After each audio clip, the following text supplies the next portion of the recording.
Sekarang ni Negeri Sembilan dah boleh dikatakan macam ada 2 orang yang tuan. Okay.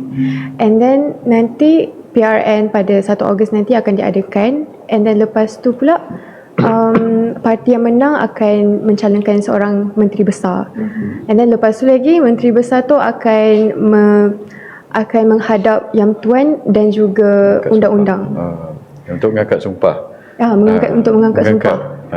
Lepas tu soalan saya, ini kita orang bersependapat lah, macam so siapa yang menteri besar tu kena angkat sumpah? Depan siapa? Depan yang tuan mana dengan undang yang mana? Okey, ni soalan Cik Pumas kan ni? Ya, cuma dia orang selalu tanya soalan Cik Pumas. Okey, ada 2 kemungkinan, ya. Kita mengiktiraf yang tuan yang ke-12, ya. Sekiranya upset, masih lagi kerajaan lama masih memenangi PRN ini, konflik ini akan berpanjangan.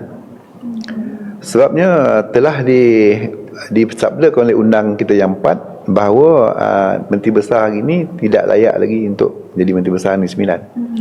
Sekiranya berlaku kemenangan di pihak ni, bermaksud PMX pun dah isiarkan bahawa orang yang lama juga akan jadi menteri besar Negeri Sembilan. Tapi kenapa saya kata konflik itu akan berpanjangan? Apabila nak menjadi menteri besar Negeri Sembilan, yes, dia mungkin boleh menghadap yang tuan yang ke-11, tetapi tidak mendapat persetujuan Datuk Undang yang 4 sebagai ruler dan masuk Tunku Besar Tampin.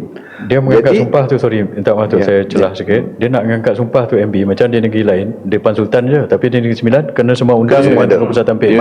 Dia kalau biasa tu, apabila sesuatu parti yang menang nak lantik menteri besar itu, dia mungkin akan menghadap yang di-Pertuan Besar. Bila yang Pertuan Besar untuk mendapatkan keputusan, dia terpaksa menghadap yang 4 tu.